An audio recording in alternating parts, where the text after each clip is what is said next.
नमस्कार साथियों, Rathore GS academy में आप सभी का स्वागत है। कौन सा टॉपिक चल रहा था?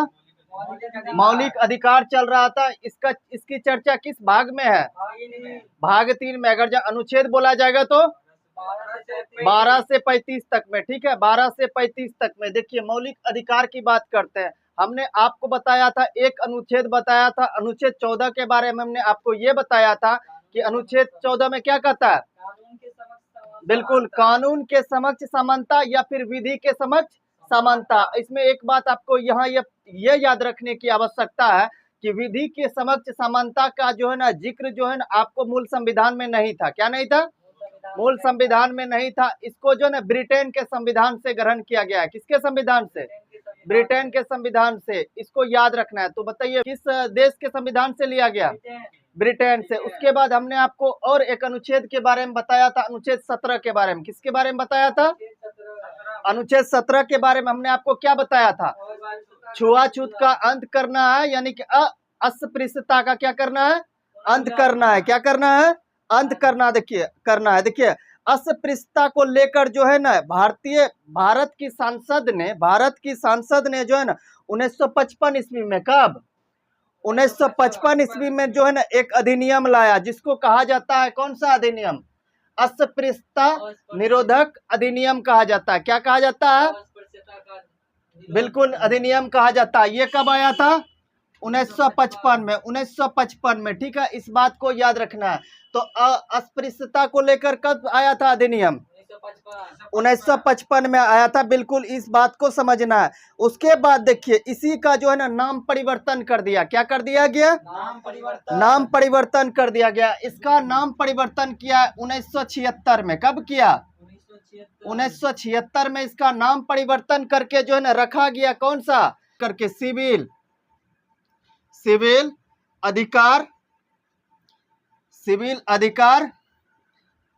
अधिकार संरक्षण अधिनियम। कौन सा?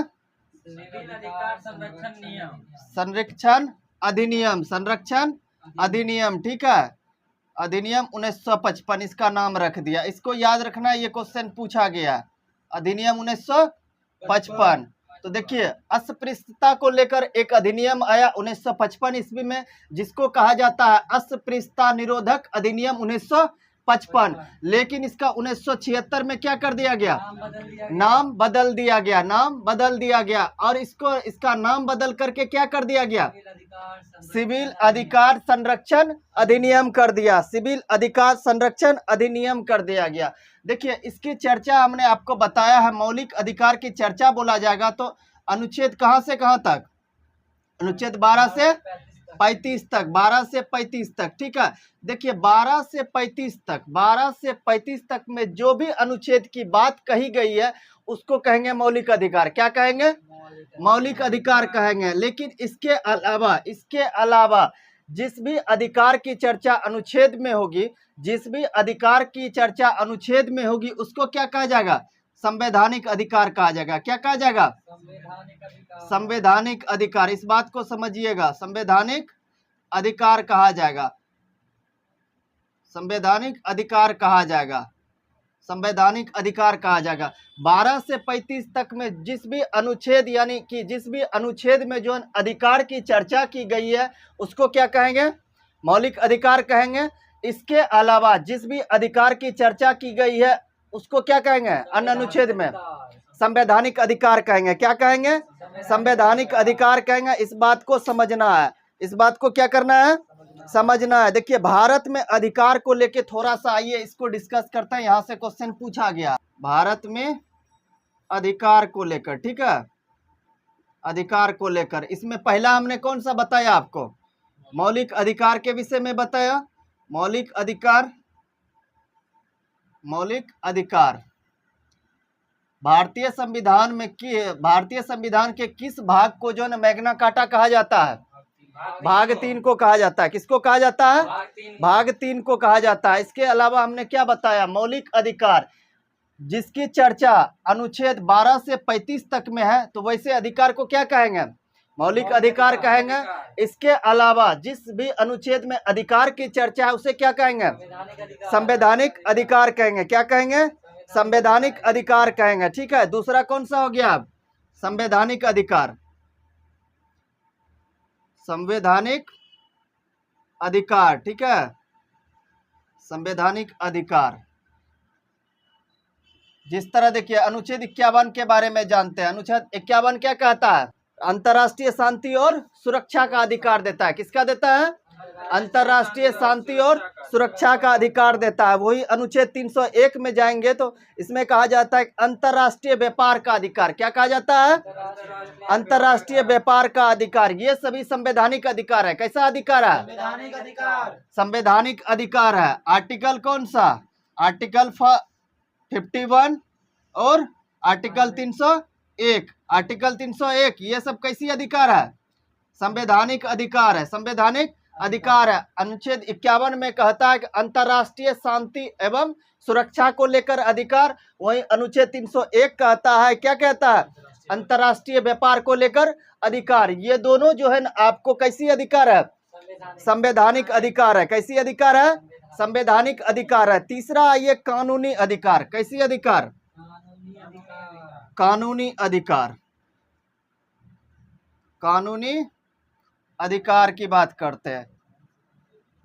कानूनी अधिकार की बात करते हैं। कानूनी अधिकार देखिए वैसी अधिकार जिसकी चर्चा संविधान में है। क्या है?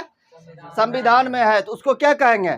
कानूनी अधिकार कहेंगे। कानूनी अधिकार कहेंगे। लेकिन भारत की संसद या फिर राज्य विधानमंडल के द्वारा अगर पारित करके किसी चीज को कानून बनाया जाता है तो उसको क्या कहेंगे?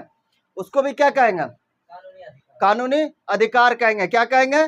कानूनी अधिकार कहेंगे। वैसे अधिकार जिसकी चर्चा संविधान में नहीं है, जिसकी चर्चा संविधान में नहीं है उसको कहेंगे कानूनी अधिकार। इसका मतलब ये हुआ भारत की संसद या फिर राज्य विधानमंडल के द्वारा पारित करके जिसको कानून बनाया जाता है उसको क्या कहेंगे?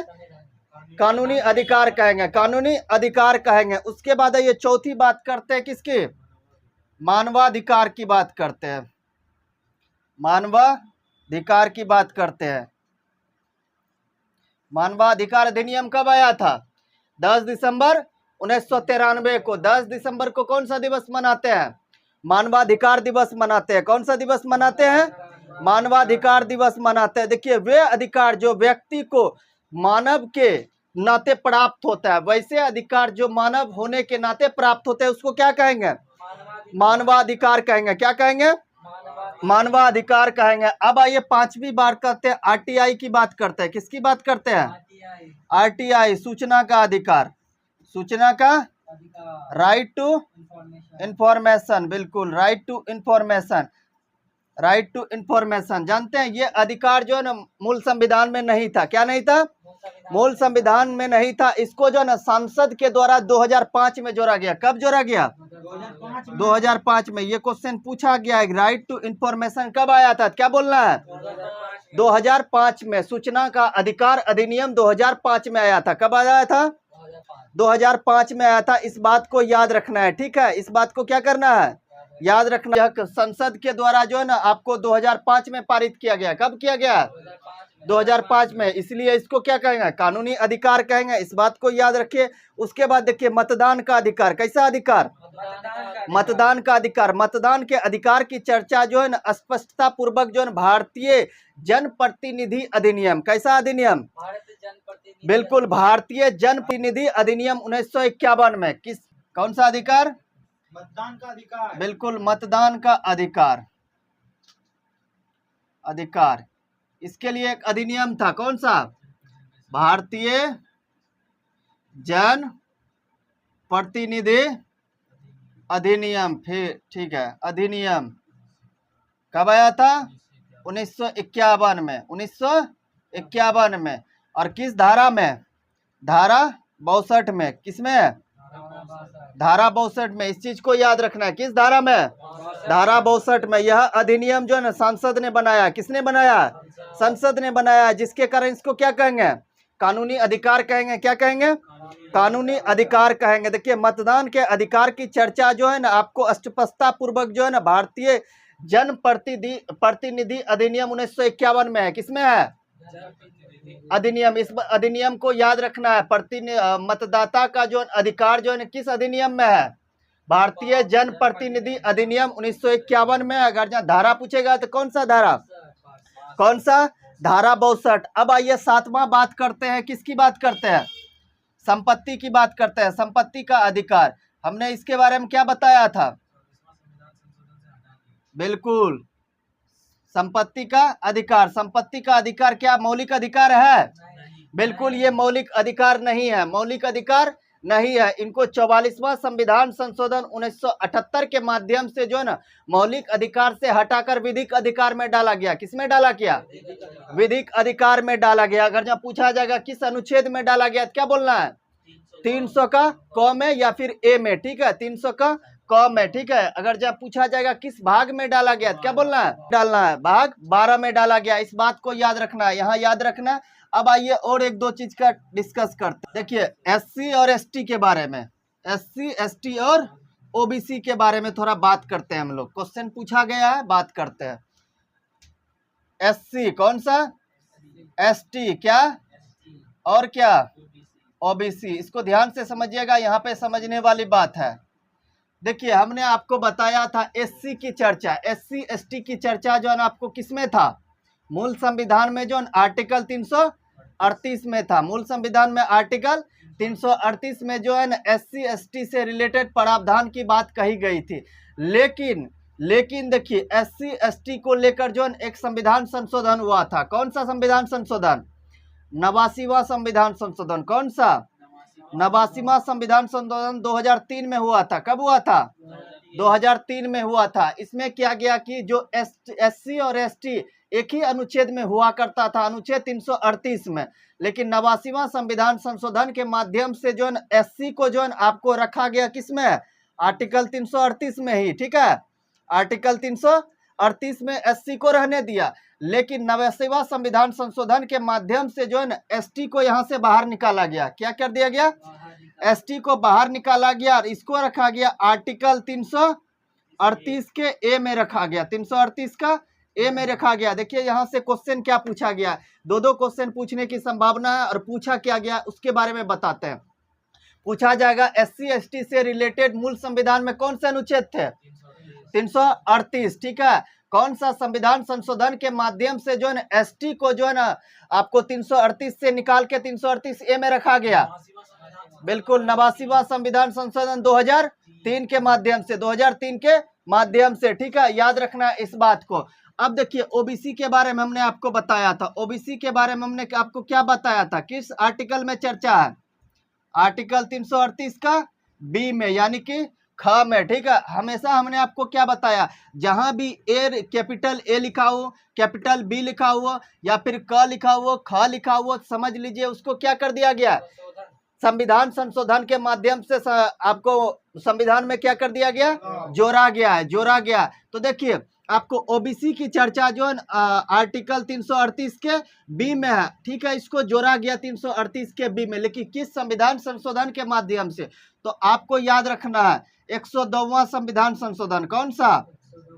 102वां संविधान संशोधन के माध्यम से, इसको याद रखना है। ओबीसी की बात कहा जाएगा तो 102वां संविधान संशोधन, एससी एसटी की बात कहा जाएगा तो 89वां संविधान संशोधन। इस बात को याद रखना है, ठीक है। इस बात को क्या करना है? याद रखना। अब आइए ओबीसी के बारे में समझते हैं। हमने आपको स्टार्टिंग में ही बताया कि एससी एसटी से संबंधित जो है ना जो भी आपको आरक्षण की बात कही गई है, ये मूल संविधान में इनका प्रावधान है। क्या है? मूल संविधान में इसका प्रावधान। लेकिन ओबीसी की आरक्षण की चर्चा की प्रावधान जो है ना आपको मूल संविधान में नहीं है, मूल संविधान में नहीं है, ठीक है। इस बात को समझिए। देखिए ओबीसी को आरक्षण दिलाने के लिए जो है ना बीपी मंडल की अध्यक्षता में, किसकी अध्यक्षता में? जिसको कि मंडल आयोग कहा जाता है। कौन सा आयोग कहा जाता है? मंडल आयोग। ये क्वेश्चन पूछा गया है कि ओबीसी को, पिछड़ा वर्ग को जो आरक्षण दिया गया है, आरक्षण दिया गया है 27% किसकी अध्यक्षता में? बीपी मंडल आयोग की अध्यक्षता में। इसके अध्यक्ष कौन है? बीपी मंडल, बीपी मंडल। इसीलिए इसी के नाम पर जो है ना मंडल आयोग का गठन किया गया। किसका गठन किया गया? मंडल आयोग का गठन किया गया। जानते हैं इन्होंने जब यह प्रस्ताव रखा कि 27% जो आपको ओबीसी को आरक्षण देनी चाहिए, तो इसको पास किया था उस टाइम के प्रधानमंत्री हुआ करते थे। कौन? उस टाइम के प्रधानमंत्री कौन हुआ करते थे? विश्वनाथ प्रताप सिंह। कौन? बिल्कुल, विश्वनाथ प्रताप सिंह, इस बात को याद रखिए, विश्वनाथ प्रताप सिंह सिंह इसको क्या किया, पास किया था। क्या किया था, पास किया था। और इसको जो है ओबीसी को कितना परसेंट आरक्षण मिला, 27%। तो उस टाइम के प्रधानमंत्री कौन थे, विश्वनाथ प्रताप सिंह थे। ठीक है, विश्वनाथ प्रताप सिंह किसकी अध्यक्षता में, बीपी मंडल की अध्यक्षता में मंडल आयोग का गठन किया गया और ओबीसी को कितना परसेंट आरक्षण दिया गया, 27% आरक्षण दिया गया। इस बात को समझना है। देखिए आपको इस बात को समझने की आवश्यकता है कि देखिए ओबीसी में, ओबीसी के अंतर्गत जो है आपको कौन कौन से आते हैं, BC1 भी आते हैं और BC2 भी आते हैं, BC1 भी आते हैं और BC2 भी आते हैं। इसका मतलब क्या हुआ, EBC भी आता है, NCL क्या, जिसको क्रीमी लेयर कहा जाता है और नॉन क्रीमी लेयर कहा जाता है। तो देखिए इसके अंतर्गत जो EBC वर्ग है, EBC वर्ग, उसको तो आपको 27% आरक्षण मिला, 27% क्या मिला, आरक्षण मिला। लेकिन देखिए ओबीसी के अंतर्गत क्रीमी लेयर कौन सा, देखिए क्रीमी लेयर के अंतर्गत वैसे लोग जिसकी वार्षिक आमदनी 8 लाख से क्या है, अधिक है। क्या है, 8 लाख से अगर अधिक है तो उनको जो है ना आपको 27% का आरक्षण नहीं मिलेगा। यह जो है ना, यह आपको सिफारिश किया था, किसने किया था, इंदिरा साहनी केस था 1992 का। कौन सा केस था, इंदिरा साहनी केस। ये सब याद रखिएगा, इंदिरा साहनी केस। ठीक है, साहनी केस कब आया था, 1992 में इन्होंने यह सिफारिश किया था कि क्रीमी लेयर जिसका कि आपको वार्षिक आय 8 लाख से अधिक है, जो है ना, इनको जो है ना आपको 27% आरक्षण नहीं मिलेगा। यह प्रावधान जो इंदिरा साहनी केस 1992 में किया गया। वहीं आपको नॉन क्रीमी लेयर, वैसे लोग जिनका जो है ना वार्षिक आमदनी, मतलब साल की आमदनी की बात करते हैं, वार्षिक मतलब होता है ईयर। ठीक है, वार्षिक आमदनी 8 लाख से कम है। क्या है, 8 लाख से जिसका कम है उसको जो है आपको 27% का आरक्षण मिलेगा। कितना परसेंट का, 27% का आरक्षण मिलेगा। तो यहाँ आपको याद रखना है कि 27% का आरक्षण नॉन क्रीमी लेयर को मिलेगा, ना कि क्रीमी लेयर को। कि अगर जहाँ क्रीमी लेयर के अंतर्गत भी जो वैसे लोग आएंगे जिसका कि 8 लाख से कम होगा आय, उनको मिलेगा। लेकिन जिनको 8 लाख से जिनका अधिक है उसको नहीं मिलेगा। नॉन क्रीमी लेयर को तो मिलेगा ही 27%। इस बात को देखिए, कंफ्यूज नहीं कीजिएगा। NCL जिसको कहते हैं, NCL कहते हैं, इनको तो आपको 27% मिलेगा ही। लेकिन क्रीमी लेयर के अंतर्गत वैसे लोग जिनका आय 8 लाख से कम है वार्षिक आय, उसको मिलेगा। जिसका वार्षिक आय 8 लाख से अधिक है उसको नहीं मिलेगा, उसको नहीं मिलेगा। इस बात को याद रखना है। समझ में आ गया, किसी प्रकार का कोई दिक्कत, बिल्कुल किसी प्रकार का कोई दिक्कत नहीं। अब आइए, हमने समता का अधिकार की बात कर लिया था अनुच्छेद 14 से 18 तक, अनुच्छेद 14 से 18 तक। अब आइए स्वतंत्रता का अधिकार की बात करते हैं। इसका हमने कहां से कहां तक बताया था, 19 से 22। बिल्कुल 19 से 22। अब 19 से 22 की अनुच्छेद का जो है अच्छे से डिस्कस करेंगे और इसके अंतर्गत जो भी मामले हुए हैं, जो भी सुधार हुए हैं, जो भी जोड़ा गया, उन सभी की चर्चा करेंगे। समझे। तो आइए, कैसी अधिकार, स्वतंत्रता का अधिकार, स्वतंत्रता का अधिकार,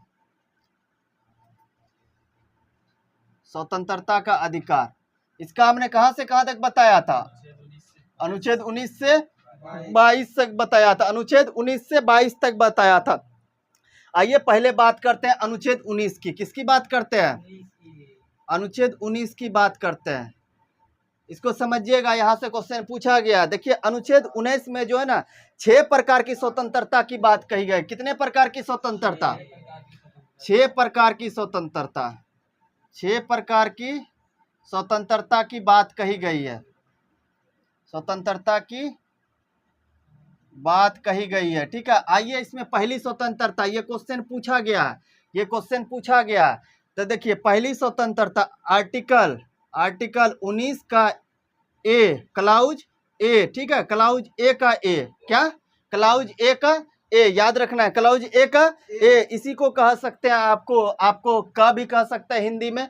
अनुच्छेद 19 का ए का क कह सकते हैं, या फिर अनुच्छेद 19 का क्लाउज 1 का ए कह सकते हैं, ठीक है। हमने कितने प्रकार की स्वतंत्रता इसमें बताया? 6 प्रकार की स्वतंत्रता का बात बताया। तो इसको याद रखना। पहली स्वतंत्रता इसमें जानते हैं क्या दिया है? बोलने की स्वतंत्रता। क्या दिया है? बोलने की स्वतंत्रता, बोलने की स्वतंत्रता, ठीक है। उसके बाद देखिए दूसरा इसमें दिया है, देखिए इसको आर्टिकल याद रखना, अनुच्छेद क्लाउज 1 का बी। क्या याद रखना है? बी, ठीक है। बी में, ठीक है। इसमें पहला हो गया बोलने की स्वतंत्रता। दूसरी कौन सी स्वतंत्रता? बिल्कुल, किसका? सभा करने की स्वतंत्रता। किसका? सभा करने की स्वतंत्रता, सभा करने की। देखिएगा आर्टिकल इसका याद रखिएगा, समझे ना, इसका आर्टिकल याद रखना। सभा करने की स्वतंत्रता की चर्चा किस आर्टिकल में है? आर्टिकल 19 का क्लाउज ए का क्या? 2, क्लाउज ए का बी, क्लाउज ए का बी, ठीक है। वही देखिए आप आर्टिकल 19 का क्लाउज ए का क्या याद रखना है? सी, ठीक है। तीसरी स्वतंत्रता की बात करते हैं। तीसरी स्वतंत्रता की बात भ्रमण करने की स्वतंत्रता। कैसी स्वतंत्रता? भ्रमण यानी घूरने फिरने की स्वतंत्रता। कैसी स्वतंत्रता? घूरने फिरने की स्वतंत्रता। अब आइए बात करते हैं आर्टिकल 19 के क्लाउज 1 का, क्लाउज 1 का क्या? डी, क्या? डी।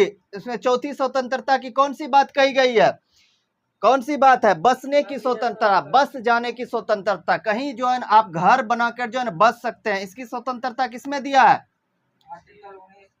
आर्टिकल 19 का क्लाउज 1 का डी। क्या दिया है? क्लाउज 1 का डी दिया। इस बात को याद रखना है, इस बात को याद रखना है। उसके बाद देखिए संपत्ति का अधिकार। कैसा अधिकार? इसमें पांचवा स्वतंत्रता की अगर जब बात कहा जाएगा तो किसकी अधिकार? संपत्ति का अधिकार, संपत्ति का अधिकार। संपत्ति के अधिकार की चर्चा जो है ना आपको, संपत्ति के अधिकार की चर्चा जो है आर्टिकल 19 का क्लाउज 1 का आपको ई, कौन सा? ई याद रखना है, ई, समझे ना। उसके बाद आइए छठी स्वतंत्रता की बात कहा जाएगा तो व्यवसाय की स्वतंत्रता, यानी व्यापार का स्वतंत्रता, व्यवसाय का स्वतंत्रता, समझे ना। अगर आप व्यवसाय करना चाहते हैं तो इसके लिए भी आपको स्वतंत्रता संविधान में दिया गया। और आपको आर्टिकल 19 का ए क्लाउज ए का जी इसमें याद रखना है। क्या रखना है? जी। वही अगर जहाँ आपको हिंदी में कहा जाएगा क ख में तो छ याद रखना है। क्या याद रखना? छ जो होता है, ठीक है, याद रखना। इसमें यह प्रावधान किया गया कि आप जो है ना व्यापार कर सकते हैं। क्या कर सकते हैं? व्यापार कर सकते हैं। इस बात को याद रखना, इस बात को क्या करना है? याद रखना। वही संपत्ति के अधिकार को हमने क्या बताया? मौलिक अधिकार से हटाकर इसको विधिक अधिकार में डाल दिया गया। 44वां संविधान संशोधन 1978 के माध्यम से अनुच्छेद पूछा जाएगा तो 300 का, भाग पूछे जाएगा तो भाग 12 में, भाग 12 में। इस बात को याद रखना। तो देखिए स्वतंत्रता के अधिकार में जो ना पहला हमने आर्टिकल कौन सा बताया?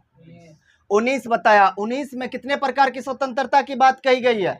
6 प्रकार की स्वतंत्रता। यहां से क्वेश्चन देखिए, ये क्वेश्चन पूछा गया, 6 प्रकार की स्वतंत्रता की बात कही गई। और अब देखिए पहला कौन सा स्वतंत्रता? बोलने की स्वतंत्रता की चर्चा किसमें है? यही क्वेश्चन पूछा गया कि बोलने की जो स्वतंत्रता हमें मिली है इसका जो है आपको चर्चा किसमें है? क्या बोलना है? अनुच्छेद 19 के क्लाउज ए का ए, क्लाउज ए का ए, वही बोला जाएगा। दूसरी स्वतंत्रता कौन सी है? सभा करने की स्वतंत्रता। कौन, कैसी स्वतंत्रता? सभा करने की स्वतंत्रता। सभा करने, जैसे नेता लोग सभा करके जो भाषण देते हैं, इसी आर्टिकल के तहत। तो कौन सा आर्टिकल होगा इसका? अनुच्छेद 19 का क्लाउज 1 का बी याद रखना है। यही क्वेश्चन पूछा गया, यहाँ से ये पूछा गया, आर्टिकल के बारे में पूछा गया, ना कि आपसे ये पूछा जाएगा कि 19 आपको आर्टिकल 19 में कितने प्रकार की स्वतंत्रता की बात किया गया। ये सब क्वेश्चन फुल टॉस है। अब क्वेश्चन यहाँ से पूछा जाता है, समझे ना, इसका आर्टिकल पूछा जाता है। तीसरा स्वतंत्रता हम कैसा बताया हमने? भ्रमण, यानी कि घूमने फिरने की स्वतंत्रता। इसकी चर्चा किस आर्टिकल में है? आर्टिकल 19 का क्लाउज 1 का सी, क्लाउज 1 का सी। वही चौथा स्वतंत्रता हमने कैसी बताई? बसने की स्वतंत्रता। आप एक राज्य से दूसरे राज्य में जाकर बस सकते हैं, इसकी भी स्वतंत्रता आपको भारतीय संविधान देती है। किस आर्टिकल के तहत? अनुच्छेद आपको 19 के क्लाउज 1 के डी के तहत, ठीक है, डी के तहत याद रखना है। पांचवी स्वतंत्रता हमने कैसी बताई? संपत्ति का अधिकार। कैसा? संपत्ति का अधिकार। संपत्ति का अधिकार जो है ना आपको किस आर्टिकल में? 19 का क्लाउज 1 का ई याद रखना है। क्लाउज 1 का ई याद रखना है। वहीं आपको व्यवसाय करने का यानी कि व्यापार करने का अधिकार भी आपको भारतीय संविधान देता है। किस आर्टिकल के तहत? आर्टिकल 19 के क्लाउज 1 का जी बोलिए या फिर छ बोलिए, ठीक है, चा छा जो होता है हिंदी में। अब आइए इससे आगे बात करते हैं। आर्टिकल 19 की हमने बात किया, अब आइए आर्टिकल 20 की बात करते हैं। किसकी बात करते हैं? आर्टिकल 20 की बात करते हैं। एक एक करके समझिए। यहाँ से हमने जितना बताया यहाँ आर्टिकल में यहाँ से क्वेश्चन पूछा गया और यहाँ से आने वाले एग्जाम में यहीं से पूछा जाएगा, ना कि आपसे डायरेक्ट पूछा जाएगा कि स्वतंत्रता की चर्चा किसमें है। उस सबको पता है कि अनुच्छेद 19 में है, ठीक है, इस बात को याद रखना है आपको। अब आइए किस आर्टिकल की बात करते हैं? आर्टिकल 20 की बात करते हैं। आर्टिकल 20 की बात करता है। देखिए इसमें किसकी चर्चा की गई है? दोष सिद्ध के संदर्भ में संरक्षण। किसके? दोष सिद्धि के संरक्षण। दोष सिद्धि के संरक्षण। दोष सिद्धि से संरक्षण। संरक्षण, ठीक है। तो याद रखना आर्टिकल 20 में क्या चीज की चर्चा की गई है? दोष सिद्धि से रिलेटेड की बात की गई है। आपको अगर जहाँ कोई आपको गिरफ्तार करता है तो उसके संदर्भ में कौन कौन से अधिकार दिए गए, इसकी चर्चा कौन सा अनुच्छेद करता है? अनुच्छेद 20 करता है। देखिए अगर आपको कोई आपको दोषी ठहराता है, ठीक है, तो यह अनुच्छेद जो है ना 3 प्रकार का आपको संरक्षण देता है। कितना प्रकार का? मतलब इसका मतलब ये हुआ कि अगर आपको कोई पुलिस अगर जहाँ पुलिस पकड़ के लेकर चले जाती है तो आपको इसके लिए 3 प्रकार की स्वतंत्रता है। कितने प्रकार की? 3 प्रकार की स्वतंत्रता। पहले तो आपको ये याद रखना है अपराधी जिस समय अपराध करता है, अपराधी समझ लीजिए अभी हमने अपराध किया, अभी के समय अगर जब हमने अपराध किया, अभी के समय में कानून में जो भी प्रावधान है हमें जो है ना अगर जहाँ सजा दिया जाए तो अभी प्रेजेंट टाइम में जो भी संविधान में है उसके संदर्भ में हमको सजा दिया जाए, ना कि 5 साल के बाद अगर जहाँ चेंज हो जाएगा तो उसके संदर्भ हो सकता है। देखिए कोई केस होता है क्या, जब आपको गिरफ्तार कर लिया तो उसका सुनवाई लंबा समय तक चलता है, ठीक है। गिरफ्तार किया समझ लीजिए जो 2024 में, और केस कब तक चला? 2026 में। और मान लीजिए कि 2026 में जो ना प्रावधान और चेंज कर दिया गया कि जैसे आपको कोई समझ लीजिए कोई अपराध किया तो अभी उम्र कैद का सजा है समझ लीजिए 2024 में, और उसी अपराध के लिए जो 2026 में जो उसको परिवर्तित करके आपको फांसी का सजा में कन्वर्ट कर दिया। तो आपका मतलब इसका मतलब ये नहीं कि अगर हमने आपको कोई अपराध किया 2024 में, अगर 2024 में ये प्रावधान है कि आपको उम्र कैद का ही सजा होना चाहिए, लेकिन वो 2026 में आ गया और 2026 में कानून चेंज हो गया, इसका मतलब ये नहीं कि उसको फांसी का सजा दिया जाए। ऐसा नहीं होना चाहिए। मतलब जिस टाइम आपको गिरफ्तार किया उस टाइम कानून में जो प्रावधान है उसी के अनुसार आपको जो ना सजा मिलना चाहिए, ठीक है। इस बात की चर्चा की गई, इस बात की चर्चा की गई। और दूसरा बात याद रखना, अपराधी को जो एक गलती के लिए जो है ना एक गलती के लिए एक ही बार अपराधी बना जाए, मतलब एक गलती के लिए एक बार ही उसको सजा दिया जाएगा। कितना बार? एक गलती के लिए एक बार, एक गलती के लिए एक बार, ना कि गलती एक किया और उसको, जैसे आप इसको समझिएगा, थोड़ा सा इसको समझाते हैं अच्छे से। पहला हमने आपको क्या बताया? पहला क्या बताया? जिस टाइम आपको दोषी ठहराया गया, जिस टाइम दोषी ठहराया गया उसी समय के अनुसार जो है ना दोषी के समय क्या करना? जिस टाइम आपको दोषी ठहराया गया, जिस तरह आपको दोषी ठहराया गया उसी के समय में जो भी प्रावधान आपको भारतीय संविधान में है उसी के आपको क्या करना है? सजा दिया जाएगा, सजा दिया जाएगा। देखिए दूसरा बात हमने आपको क्या बताया? दूसरा, एक गलती के लिए जो एक ही बार सजा देना, ठीक है। जैसे समझ लीजिए कोई आदमी जैसे मर्डर नहीं किया है, ठीक है, लेकिन उसको जो है ना आपको मर्डर के सजा में जो है उसको जो है ना आपको दोषी करार दिया गया, ठीक है, और उसका सजा हो गया 20 साल तक का। कितना? उम्र कैद का उसका सजा आ गया 20 साल का, ठीक है।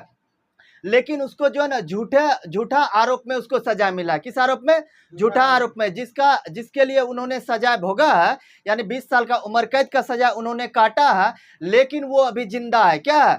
जिंदा है। और उसके बाद जान दिए 20 साल के बाद अगर वो व्यक्ति चाहे सजा काट के आने के बाद अगर जहाँ कोई आता है और देखता है कि ये व्यक्ति जिंदा है तो उसको वो फिर से मार सकता है, क्योंकि इसकी सजा उन्होंने भोग चुकी है, इसकी सजा इन्होंने भोग चुकी है। इस बात को याद रखना। यह पर मतलब एक गलती के लिए ऐसा नहीं कि अभी हम मर्डर कर दिए तो उसका सजा तो हमने काट लिया, लेकिन इसका मर्डर हुआ नहीं था। गलती से जो है हमको फंसा कर जो है इसको क्या कर दिया गया, हमको अपराधी बना दिया गया और हमने क्या किया, उम्र कैद के सजा को काट के आया। अगर जहाँ काट के आ गया तो देखें इस व्यक्ति को, ये तो जिंदा घूम रहा है, तो क्या करना है, उसको उस टाइम मार दीजिए आप, क्योंकि और उसके बाद आपको कोई भी अपराध नहीं होगा, कोई भी आपको सजा नहीं हो, क्योंकि आपने इसी का आपने सजा काट के आया, इसी का सजा काट के आया है। ठीक है, मतलब ये हुआ एक गलती के लिए जो एक ही बार किसी को सजा दे सकते हैं, ना कि क्योंकि इसका इन्होंने क्या कर दिया, काट लिया, दोबारा आके मर्डर किया। ऐसा नहीं है कि इसको दोबारा फिर से सजा दे, क्योंकि इन्होंने इसका काट लिया, इसलिए इसमें कोई सजा नहीं है। ठीक है, एक गलती के लिए कितना, एक सजा का प्रावधान है। कितना सजा का प्रावधान है, एक सजा का प्रावधान है। और तीसरा इसमें यह है कि आप जो है अपने आप यानी स्वयं के खिलाफ जो है गवाही नहीं दे सकते हैं। स्वयं के खिलाफ अगर आपको कोई फंसा दिया गया है तो आप कहेंगे नहीं हमने कुछ नहीं किया है, ठीक है, ये हमें गलती से फंसा रहे हैं, तो इसका मतलब ये नहीं कि आपका सजा, आपको जो है ना जो भी आप कह रहे हैं इसका मान्य होगा, इसकी कोई मान्यता नहीं है। यानी कि स्वयं के खिलाफ जो है आप गवाह नहीं दे सकते हैं। क्या नहीं दे सकते हैं, गवाह नहीं दे सकते हैं। यह आपको 3 प्रकार के जो ना दोष सिद्धि के संदर्भ में जो आपको संरक्षण प्रदान करता है। कितने प्रकार का संरक्षण, 3 प्रकार का संरक्षण, ये याद रखना है। जैसे हमने आपको बताया, ये क्वेश्चन यहाँ से पूछा गया है कि एक बार एक सजा, आपको एक गलती के लिए कितना सजा देना है, एक ही सजा देना है, एक ही सजा देना है। और अपराधी जिस समय अपराध करता है उसी समय के कानून के हिसाब से क्या करना है, उसको सजा देना है, ना कि वर्तमान में चेंज हो गया चेंज करके, ऐसा नहीं होना चाहिए। और आप क्या कर सकते हैं, स्वयं के खिलाफ गवाही नहीं दे सकते। अब आइए बात करते हैं, आपको आर्टिकल किसकी बात करते हैं, आर्टिकल 21 की बात करते हैं। आर्टिकल 21 को 20 समझ में आ गया, किसी प्रकार को कोई दिक्कत 20 में नहीं। अब आइए आर्टिकल 21 की बात करते हैं, प्राण एवं दैहिक स्वतंत्रता, प्राण एवं दैहिक स्वतंत्रता। ठीक है, इस बात को समझिएगा, इंपॉर्टेंट है। प्राण एवं दैहिक स्वतंत्रता कौन सा आर्टिकल कहता है, आर्टिकल 21 कहता है। क्या कहता है, आर्टिकल 21 कहता है। इस बात को समझिए, इस बात को समझिए। देखिए, आप अगर यह अनुच्छेद जो है हमें गरिमापूर्ण और स्वतंत्र जीवन जीने का अधिकार देता है। मतलब जो है आपको गरिमापूर्ण और स्वतंत्र जीवन जीने का अधिकार कौन सा आर्टिकल देता है, अनुच्छेद 21 देता है, आर्टिकल 19 देता है, आर्टिकल 21 देता है, आर्टिकल 21 देता है। अनुच्छेद को व्यापक रूप जो है आपको देखिए, इसमें इतना ही बात किया गया है, इतना ही बात किया गया था, प्राण एवं दैहिक स्वतंत्रता। कैसी बात की गई थी, मतलब गरिमापूर्ण जो है आप क्या कर सकते हैं, जीवन जी सकते हैं। गरिमापूर्ण यानी कि गरिमापूर्ण और स्वतंत्रतापूर्ण जीवन जीने का आपको क्या है, अधिकार है, अधिकार है। इसमें आपको एक केस का नाम याद रखना है, मेनका गांधीवाद। किसका वाद, मेनका गांधीवाद, इसको समझना है। ठीक है, मेनका गांधीवाद कब आया था, बिल्कुल, मेनका गांधीवाद आया था 1978 में, 1978 में आया। और आर्टिकल 21 को जो है व्यापक रूप प्रदान किया, आर्टिकल 21 को क्या किया, व्यापक रूप प्रदान किया। किस वाद ने, मेनका गांधीवाद 1978 ने, मेनका गांधीवाद 1978 ने। ठीक है, अब आइए पहले बात करते हैं किसकी, प्राण की स्वतंत्रता। कैसा, प्राण की स्वतंत्रता, प्राण की स्वतंत्रता, इसको समझिएगा थोड़ा ध्यान से। प्राण की स्वतंत्रता और आ गया दैहिक स्वतंत्रता। कैसी स्वतंत्रता, दैहिक स्वतंत्रता, इसी को जो है आपको व्यापक रूप प्रदान किया है, दैहिक स्वतंत्रता। किसने किया व्यापक रूप प्रदान, मेनका गांधीवाद ने 1978 में आया था, 1978 में आया था। इस बात को याद रखना है। देखिए, हम आत्महत्या नहीं कर सकते हैं। प्राण में जो है आपको पहला पॉइंट याद रखने की आवश्यकता है, इसमें किन किन बातों की चर्चा की गई है। प्राण की स्वतंत्रता और दैहिक स्वतंत्रता, इन दोनों को अलग अलग करके समझेंगे। ठीक है, इन दोनों की चर्चा आपको सम्मिलित रूप से किसमें है, आर्टिकल 21 में है। ठीक है, और इसको व्यापक रूप प्रदान किया मेनका गांधीवाद 1978 में, इसलिए इसको अलग अलग करके हम लोग पढ़ते हैं। पहला इसमें क्या कहा गया, आपको पहली बात आपको प्राण एवं दैहिक स्वतंत्रता में कहा गया कि आप आत्महत्या नहीं कर सकते हैं, आत्महत्या नहीं कर सकते, नहीं कर सकते हैं, नहीं कर सकते हैं, ठीक है, नहीं कर सकते हैं। अगर आप आत्महत्या करते हैं तो इसके लिए क्या है, आप आत्महत्या नहीं कर सकते हैं। अगर आप आत्महत्या करते हैं तो अपराध है, क्या है, अपराध है। उसके बाद देखिए हमारा प्राण जो है कोई नहीं ले सकता है। ऐसा नहीं कि हम आत्महत्या नहीं करेंगे तो कोई आके हमें भी मार दे, ना हमें कोई मार सकता है ना ही हम खुद को मार सकते हैं, ठीक है। तो दूसरा याद क्या रखना है आपको, हम प्राण को कोई मेरा प्राण कोई नहीं ले सकता। बिल्कुल, प्राण कोई नहीं ले सकता है, प्राण कोई नहीं ले सकता, हमारा प्राण कोई नहीं ले सकता, नहीं हम अब खुद से ले सकते हैं ना ही दूसरा आदमी भी ले सकता है, ठीक है। इस बात को समझना, ले सकता है, ठीक है। प्राण एवं दैहिक स्वतंत्रता में पहली बात हमने बताया आत्महत्या करना अपराध है, आप आत्महत्या करना अपराध है। दूसरा हमने क्या बताया, हमारा प्राण भी कोई नहीं ले सकता। तीसरी बात इसमें याद रखना है, हमें जो है अपने स्वास्थ्य का जो है ध्यान रखना है, क्या करना है, स्वास्थ्य का, अपने स्वास्थ्य का ध्यान रखना है, अपने स्वास्थ्य का ध्यान रखना है, अपने स्वास्थ्य का ध्यान रखना है। यह किस वाद में कहा गया, बिल्कुल ध्यान रखना है, मेनका गांधी में कहा गया, ठीक है। इस बात को याद रखना, ये सभी प्रावधान जो है ना आत्महत्या नहीं कर सकते हैं, कोई हमारा प्राण नहीं ले सकता है, और हमें अपने जो है ना स्वास्थ्य का ध्यान रखना है। उसके बाद हम पर्यावरण में प्रदूषण नहीं फैला सकते हैं। ऐसा नहीं है कि आप प्रदूषण भी फैला सकते हैं, पर्यावरण में क्या नहीं कर सकते हैं, प्रदूषण नहीं फैला सकते हैं, पर्यावरण में प्रदूषण नहीं फैला सकते हैं, ठीक है। यह भी बात किस वाद में कहा गया, मेनका गांधीवाद में। बिल्कुल मेनका गांधीवाद में कहा गया। इसको याद रखना, यह प्रावधान पूछा जाता है, आपको ऑप्शन में दे दिया जाएगा कि हमारा कोई प्राण नहीं ले सकता। यह प्रावधान किस वाद में कहा गया, क्या बोलना है, मेनका गांधीवाद 1978 में कहा गया। और किस अनुच्छेद में इसकी चर्चा है, अनुच्छेद 21 में। इन सभी बातों की चर्चा अनुच्छेद 21 में। देखिए मेनका मूल रूप से आपको इतना ही बात था, ठीक है, प्राण एवं दैहिक स्वतंत्रता इतना ही मूल रूप में था, लेकिन मेनका गांधीवाद 1978 में लाया गया, जिसमें इसको जो है व्यापक रूप प्रदान किया गया। क्या रूप प्रदान किया गया, व्यापक रूप प्रदान किया। और प्राण की स्वतंत्रता में जो है ना इसमें शामिल किया गया 4 प्रकार की स्वतंत्रता। कैसी, 4 प्रकार की। आप आत्महत्या नहीं कर सकते, आपका कोई प्राण नहीं ले सकता, आपको अपने स्वास्थ्य का ध्यान रखना होगा, और पर्यावरण में प्रदूषण नहीं फैला सकते हैं, पर्यावरण में प्रदूषण नहीं फैला सकते हैं। अब आइए आपको दैहिक स्वतंत्रता की बात करते हैं। इसमें आपको पहला याद रखना है, आपको एकांत रहने का जो अधिकार है। कैसा रहने का, एकांत रहने का, यानी अकेले रहने का आपको अधिकार है, अकेले रहने का अधिकार है, अकेले रहने का अधिकार। ऐसा नहीं है कि आप अकेले रह रहे हैं तो आपको किसी प्रकार का आप कोई अपराध करने वाला है, ऐसा कोई बात नहीं। संविधान में यह प्रावधान किया गया कि आप एकांत रह सकते हैं। क्या रह सकते हैं, एकांत रह सकते हैं। उसके बाद देखिए इसमें दूसरा बात कहा गया, आर्टिकल 21 के तहत जो आप जो है विदेश जा सकते हैं। कहाँ पे जा सकते हैं, विदेश जाने की स्वतंत्रता, विदेश जाने की स्वतंत्रता। किस आर्टिकल में, 21 में। किस स्वतंत्रता के अंतर्गत, दैहिक स्वतंत्रता के अंतर्गत। किस स्वतंत्रता के अंतर्गत, दैहिक स्वतंत्रता के अंतर्गत। उसके बाद आइए तीसरी बात करते हैं, निजता का अधिकार।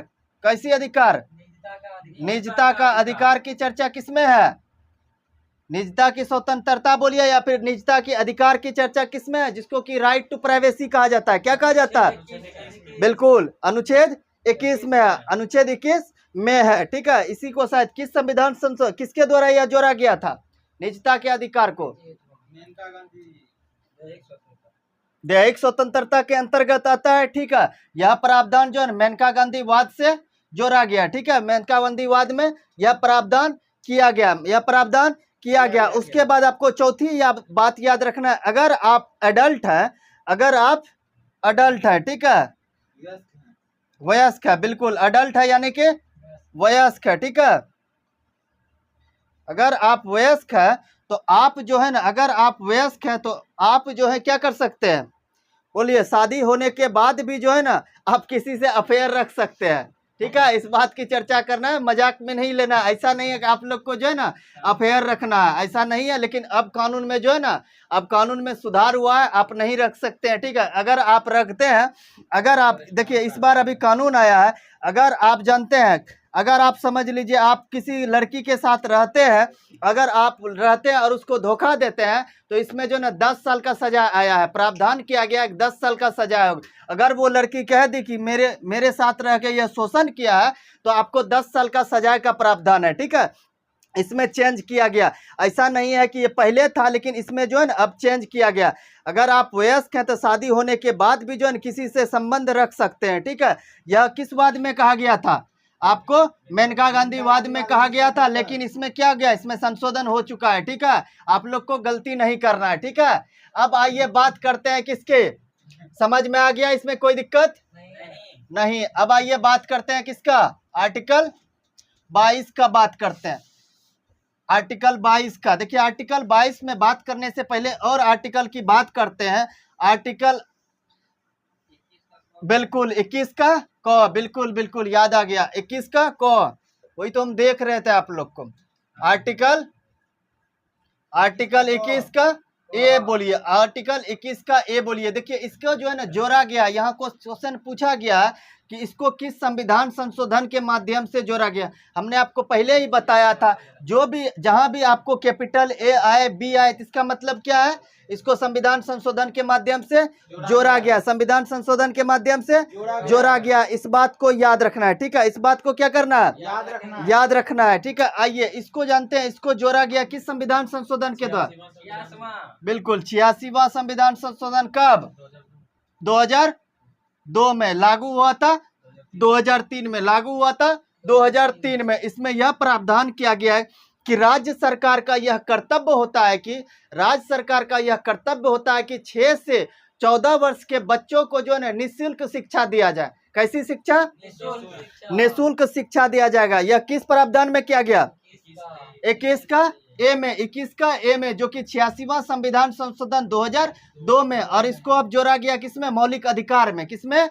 मौलिक अधिकार में। किसमें?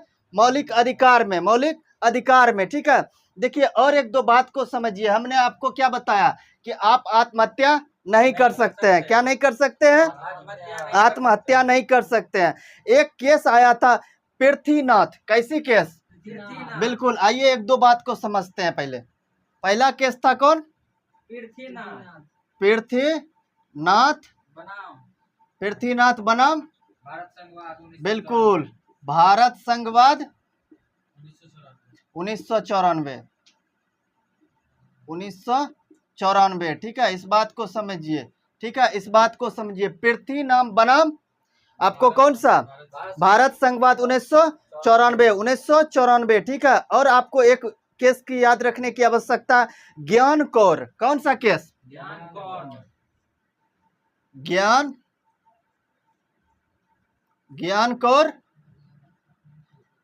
कौर बनाम पंजाब राज, ज्ञान कौर बनाम पंजाब राजवाद। ठीक है, कब आया था ये? बिल्कुल 1996 में आया था। इन दोनों को याद रखना है, दोनों केस को, समझे ना? इन दोनों केस के बारे में बता रहे हैं, याद रखना है। पहले आपको याद रखना आया कब था। पृथ्वीनाथ बनाम भारत संघवाद 1994 में आया था। ज्ञान कौर बनाम पंजाब राजवाद कब आया था? 1996 में आया था। 1996 में आया था। देखिए हमने अभी जस्ट आपको हमने बताया कि अनुच्छेद 21 के तहत, जो अनुच्छेद 20 के तहत, क्या अनुच्छेद 21 के तहत क्या हमने बताया? आत्महत्या आप नहीं कर सकते हैं, ना ही आपका कोई जान ले सकता, और ना ही आप खुद से जो है ना आत्महत्या कर सकते हैं। यह पहले था कि आपको मेनका गांधी वाद में कहा गया कि आप आत्महत्या नहीं कर सकते हैं, आप आत्महत्या नहीं कर सकते हैं।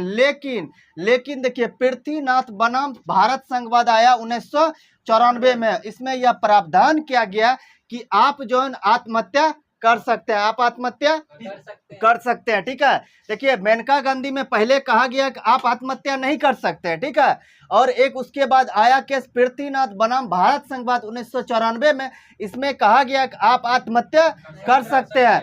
सुप्रीम कोर्ट ने यह कहा कि आप आत्महत्या कर सकते हैं, आत्महत्या कर सकते हैं। लेकिन इसी को जो है ना सुप्रीम कोर्ट ने इस बात को पलट दिया। क्या कर दिया? इस बात को पलट दिया और पुनः एक केस आया था ज्ञान कौर बनाम पंजाब राज्यवाद। इसमें यह प्रावधान सुप्रीम कोर्ट ने पुनः किया कि अपने पुराने जो है ना फैसले को पलटते हुए जो ने कहा कि आप जो आत्महत्या कर सकते थे वो आत्महत्या अब नहीं कर सकते हैं, अब नहीं कर सकते हैं। यानी कह सकते हैं पहले जो आपको मेनका गांधी ने जो आपको प्रावधान किया था केस में, वही प्रावधान आपको कौन सा रह गया? किनका? पुनः ज्ञान कौर बनाम पंजाब राज्यवाद में फिर से वही प्रावधान आ गया। तो इस बात को याद रखना है कि आत्महत्या किस वाद में कहा गया था कि क्या आप कर सकते हैं, और किस वाद में पुनः कहा गया कि नहीं कर सकते हैं। अगर जब बोला जाएगा आत्महत्या कर सकते हैं तो कौन सा वाद बताना है? पृथ्वीनाथ बनाम भारत संघवाद 1994। बिल्कुल बिल्कुल। अगर जहाँ बोला जाएगा, फिर से बोला जाएगा आप आत्महत्या नहीं कर सकते हैं तो कौन सा प्रावधान? ज्ञान कौर बनाम पंजाब राज्यवाद 1996। बिल्कुल बिल्कुल। इस बात को याद रखना है, इस बात को क्या करना है? याद रखना है। उसके बाद देखिए भारतीय दंड संहिता है आपको कौन सा? 300 धारा 309। कौन सा? धारा 309 है, धारा 309 है। इसके तहत जो है आत्महत्या करना क्या है? अपराध है। बिल्कुल दंडनीय अपराध है 309। अगर जहाँ पूछा जाएगा किस धारा के अंतर्गत जो है आप आत्महत्या नहीं कर सकते, अपराध है, क्या बोलना है? 309 बोलना है। इसको भी याद रखना है, इसको भी याद रखना है, इसको भी क्या करना है? याद रखना है। और देखिए हमने अभी जस्ट आपको बताया था ओबीसी के बारे में बताया था। किसके बारे में बताया था? ओबीसी के बारे में बताया था। देखिए ओबीसी को लेकर जो है ना प्रथम पिछड़ा आयोग का गठन कब किया गया था? प्रथम पिछड़ा आयोग का गठन कब किया गया था? 1953 में किया गया था। कब किया गया था? 1953 में किया था। और उस टाइम का जो है कालेकर अध्यक्ष थे। कौन थे? कालेकर। ठीक, काका कालेकर की अध्यक्षता में। किसकी अध्यक्षता में? ये क्वेश्चन पूछा गया, इसको लिख लीजिए आप लोग नोट देके। ठीक है, इसको नोट देके लिख लीजिए। प्रथम पिछड़ा और वर्ग आयोग। कैसी आयोग? प्रथम पिछड़ा वर्ग आयोग। ठीक है, जिसको ओबीसी कहते हैं, पिछड़ा वर्ग आयोग। ठीक है, यह आया था कब? 1953 में। कब आया था? 1953 में। और इसके कौन थे अध्यक्ष? काका कालेकर। ठीक है, बिल्कुल याद रखना है, काका कालेकर। ठीक है, कालेकर।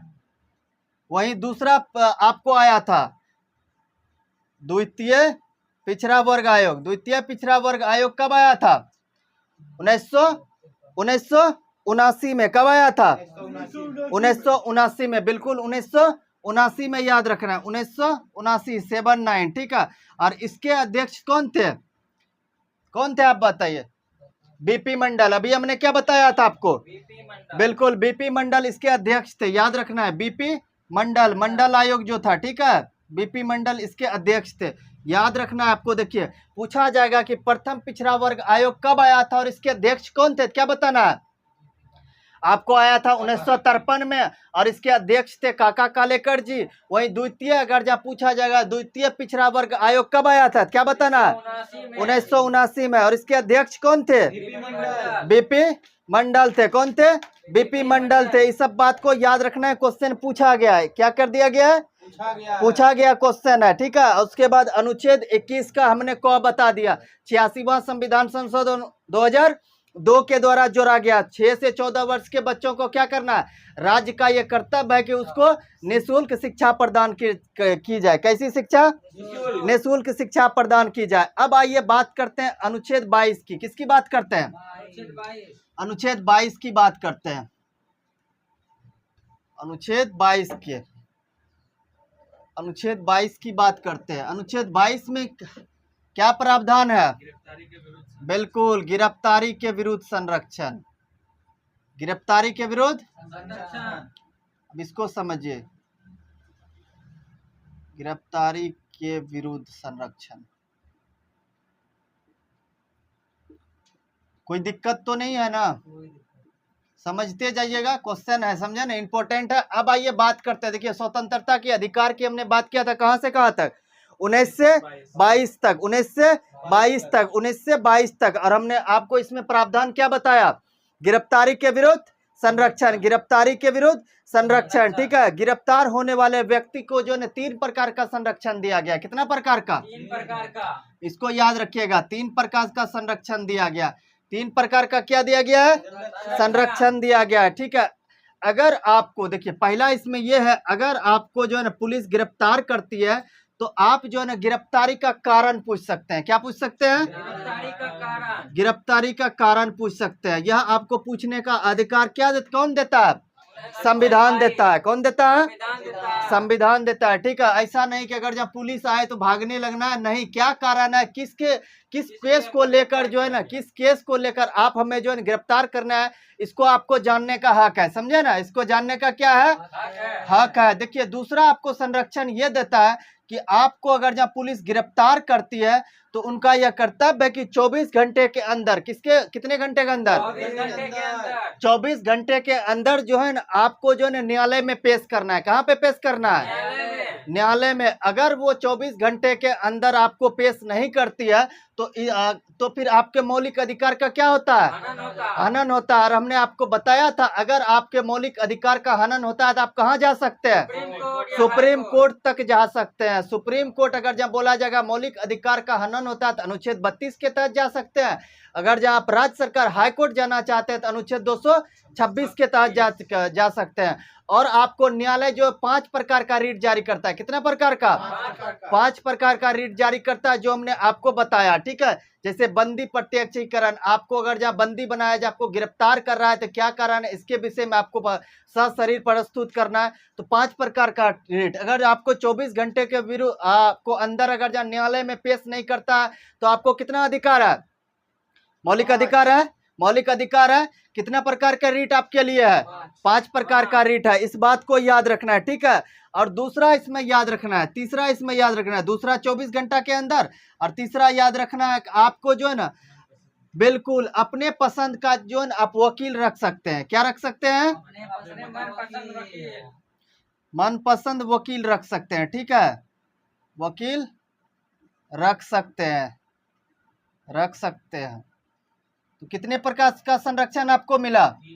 3 प्रकार का संरक्षण। पहला कौन सा संरक्षण मिला? आपकी गिरफ्तारी का कारण आप पूछ सकते हैं। बिल्कुल, गिरफ्तारी का कारण पूछ सकते हैं। आपको 24 घंटा का अंदर जो है ना आपको न्यायालय में पेश करने का उसको जो है ना आपको आदेश रहता है। उसके बाद जो है आप अपने मनपसंद के अनुसार क्या रख सकते हैं? वकील रख सकते हैं। लेकिन एक बात को यहाँ पे याद रखना है, ऐसा नहीं कि अगर समझ लिए किसी पाकिस्तान आतंकवादी को गिरफ्तार किया गया तो उसको जो है ना इस प्रकार का अधिकार प्राप्त नहीं है। किसको नहीं है? आपको आतंकवादी को नहीं है, आतंकवादी को नहीं, ठीक है। आतंकवादी को जो है ना ये सब अधिकार नहीं है। इस बात को याद रखना है।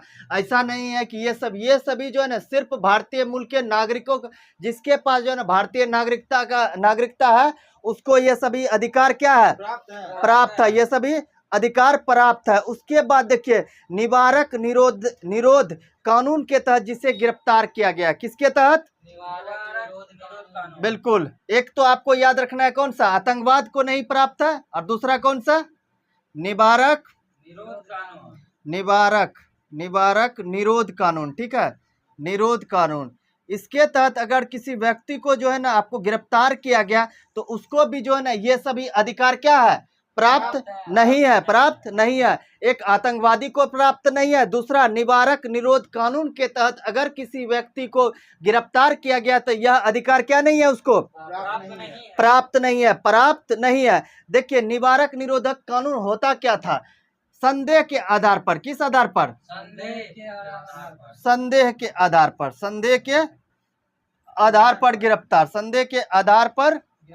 गिरफ्तार, ठीक है। गिरफ्तार, ठीक है। देखिए, जैसे पुलिस को पता चल गया कि यह कोई कांड करने वाला है, ठीक है, मतलब उससे पहले इसको गिरफ्तार, अपराध होने से पहले ही जिसको गिरफ्तार किया जाएगा, किस कानून के तहत? निवारक निरोध कानून के तहत। देखिए, आपको अंग्रेजी सरकार के द्वारा जो है ना, ब्रिटिश सरकार के द्वारा जो है ना एक कौन सा कानून चलाया गया था? रोलेक्ट एक्ट कानून चलाया गया था। कैसा कानून चलाया गया था? रोलेक्ट एक्ट कानून, जिसको कि महात्मा गांधी ने क्या कहा था? काला कानून कहा था। क्या कहा था? काला कानून। उसी का जीरोक्स कॉपी इसको कहा जाता है। लेकिन इसमें अंतर यह है कि भारत सरकार के द्वारा पारित किया गया था और रोलेक्ट एक्ट कानून जो ब्रिटिश सरकार के द्वारा पारित किया गया था। रोलेक्ट एक्ट में भी यही प्रावधान था कि आपको जो ना संदेह के आधार पर गिरफ्तार करना है। संदेह के आधार पर गिरफ्तार करके जो ना आपको जो ना अधिकतम 3 माह का सजा सुना सकता है। कितने दिनों का? 3 माह का सजा सुना सकता है। लेकिन जानते हैं, अगर सलाहकार परिषद का गठन करके जो है ना आपको सलाहकार परिषद का गठन करता है और इसकी आपको सिफारिश करता है कि इसको 3 माह से भी अधिक का सजा होना चाहिए, तो आपको उससे अधिक का भी सजा होने की प्रावधान है। समझे ना, इस बात को समझना है। तो इसको काला कानून कहा गया, यानी कि रोलेक्ट एक्ट का 2 कॉपी जीरोक्स कॉपी कहा गया। समझे ना, इस बात को याद रखना है। क्या करना है? इस बात को याद रखना है। एक बात जानते हैं, और उसके बाद देखिए, ये जो निवारक निरोध कानून है ना, ये समवर्ती सूची के अंतर्गत आते हैं। किसके अंतर्गत? समवर्ती सूची। समवर्ती सूची, देखिए हमने सूची कितने प्रकार का बताया था? 3 प्रकार का बताया था। ठीक है, इसकी चर्चा किस अनुसूची में है? अनुसूची 7 में है। आपको संघ सूची में हमने क्या बताया था? 100 विषय है। संघ सूची पर सरकार, केंद्र सरकार, संघ सूची पर कानून केंद्र सरकार बनाती है।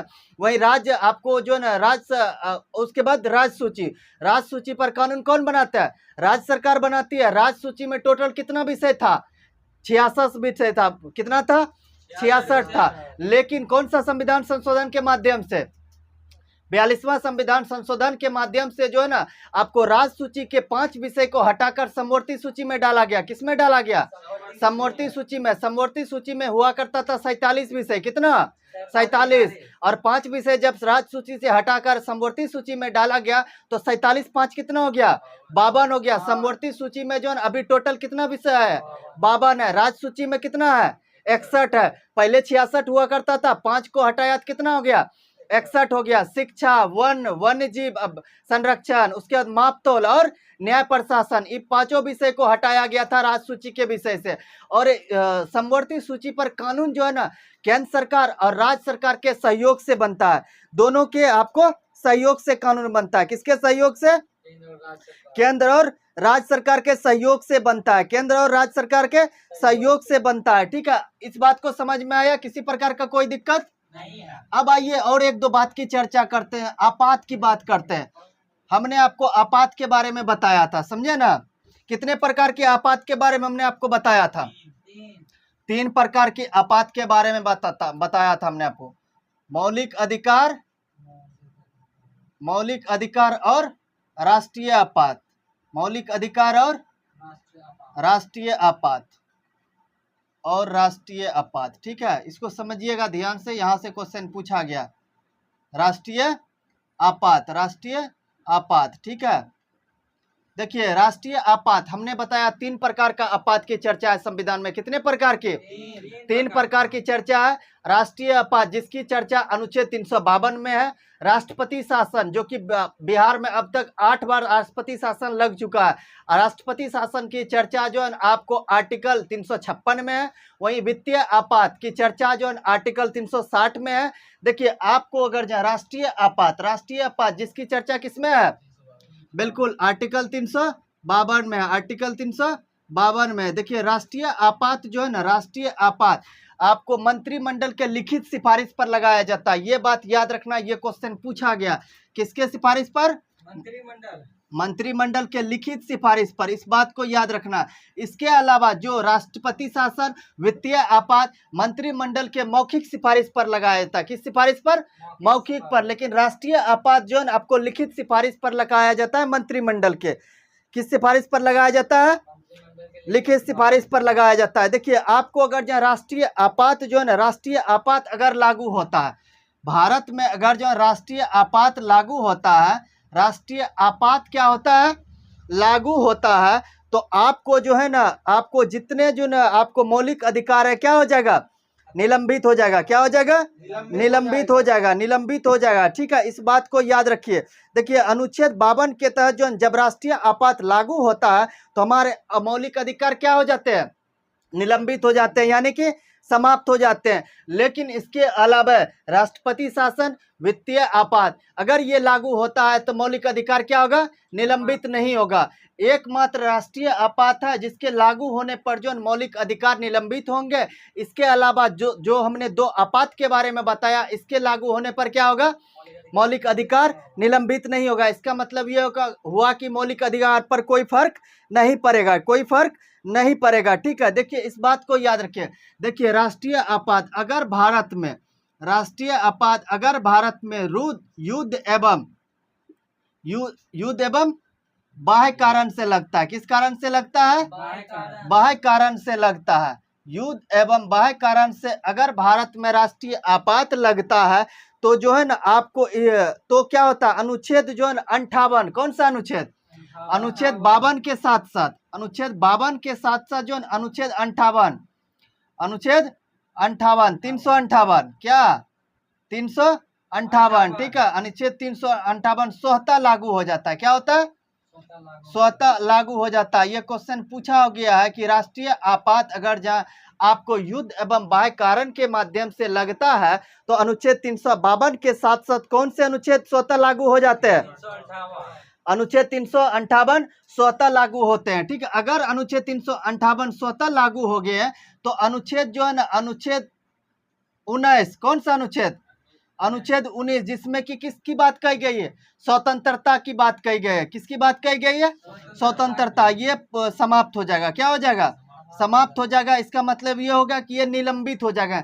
स्वतंत्रता से संबंधित जितना भी अधिकार है अनुच्छेद 352 के अगर जहाँ युद्ध एवं बाह्य कारण से लगता है तो अनुच्छेद 358 स्वतः लग जाता है। अनुच्छेद 358 स्वतः लगते ही तुरंत जो है ना आपको मौलिक अधिकार, स्वतंत्रता अधिकार जो आपको अनुच्छेद 19 में जितने भी प्रकार की स्वतंत्रता की हमने बात कही 6 प्रकार के, ये सभी निलंबित हो जाएंगे। क्या हो जाएंगे?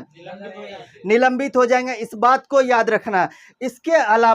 इसके अलावा अगर मौलिक अधिकार को राष्ट्रपति जो है ना अन्य मौलिक अधिकार को निलंबित करना चाहते हैं, अनुच्छेद 19 के अलावा अगर अन्य मौलिक अधिकार को जो निलंबित करना चाहते हैं, कौन?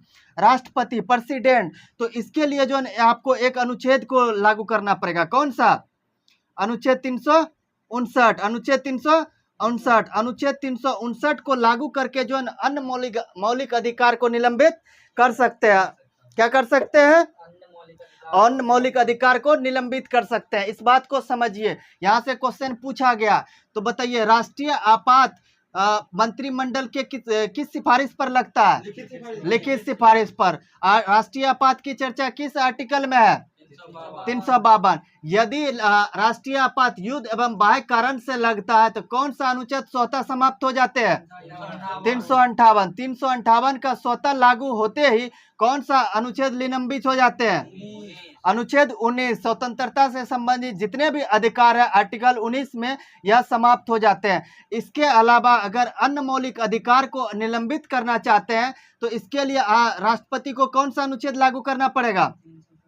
अनुच्छेद 359। अनुच्छेद 359। लेकिन एक बात याद रखिएगा, आर्टिकल 20 और 21 के बारे में, आर्टिकल 20 और 21 के बारे में आपको एक चीज याद रखने की आवश्यकता है। एक संविधान संशोधन हुआ था, 44वां संविधान संशोधन। कौन सा?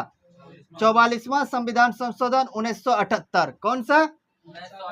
44वां संविधान संशोधन 1978 में यह प्रावधान किया गया कि किसी भी अगर राष्ट्रीय आपात किसी भी कारणवश लागू होता है, चाहे युद्ध के कारण, बाह्य आक्रमण के कारण, या फिर राष्ट्रपति भी चाहे तो इस पे कोई भी संशोधन करके जो है ना आर्टिकल 20 और 21 को समाप्त नहीं कर सकता है। किसको नहीं कर सकते हैं? 20 और 21 को समाप्त नहीं कर सकते हैं। यह किस संविधान में प्रावधान किया गया? संशोधन में 44वां संविधान संशोधन में यह प्रावधान किया गया कि किसी भी आपको आपात के दौरान जो है आर्टिकल 20 और 21 समाप्त नहीं हो सकते हैं, समाप्त नहीं हो सकते हैं। इसके अलावा किसी भी आर्टिकल को जो है ना राष्ट्रपति समाप्त कर सकते हैं। 19 तो स्वतः समाप्त हो जाएगा, इसके 58 के लागू होते, लेकिन अन्य आपको जो है ना अन्य आर्टिकल को भी जो है ना आपको राष्ट्रपति अनुच्छेद 359 लागू करके समाप्त कर सकते हैं। लेकिन आर्टिकल 20 और 21 को क्या कर सकते हैं? समाप्त नहीं कर सकते हैं, समाप्त नहीं कर सकते हैं, समाप्त नहीं कर सकते हैं। किस संविधान संशोधन में यह प्रावधान किया गया? 44वां संविधान संशोधन। देखिए आज का क्लास से जो है ना किसी भी एग्जाम में जो है 1 से 2 क्वेश्चन रहेगा। ये लिखित संविधान जो हमने बताया, लिखित परामर्श पर, मंत्रिमंडल के मौखिक परामर्श पर ये क्वेश्चन पूछा गया। ये भी क्वेश्चन पूछा गया है कि अनुच्छेद जो है ना 358 जो है ना, अगर राष्ट्रीय आपात लागू होते हैं तो कौन से अनुच्छेद जो है ना स्वतः लागू हो जाते हैं, ये भी क्वेश्चन पूछा गया है। और ये भी पूछा गया है कि अनुच्छेद 358 के स्वतः लागू होते ही कौन से अनुच्छेद जो है ना, कौन से मौलिक अधिकार समाप्त हो जाते हैं? क्या बोलना है? 19। कौन सा? 19। अन्य मौलिक अधिकार को अगर आप निलंबित करना चाहते हैं तो इसके लिए कौन सा अनुच्छेद लाना पड़ेगा राष्ट्रपति को? 359। और ये भी क्वेश्चन पूछा गया कि आप किसी भी आपात के दौरान जो कौन कौन से अनुच्छेद जो कभी भी समाप्त नहीं होता है? 20 और 21। किस संविधान संशोधन के माध्यम से यह प्रावधान किया गया? 44वां संविधान संशोधन 1978। ये सभी क्वेश्चन पूछा गया, याद रखेंगे, इंपॉर्टेंट है। आज से जो ना, आज के क्लास से जो 1 से 2 क्वेश्चन जो है ना हर एक एग्जाम में पूछा जाएगा। तो आप इसको जो है ना अच्छे से नोट डाउन करें और बार बार रिवीजन करें। आइए मिलते हैं नेक्स्ट क्लास में। बहुत बहुत धन्यवाद। जय हिंद।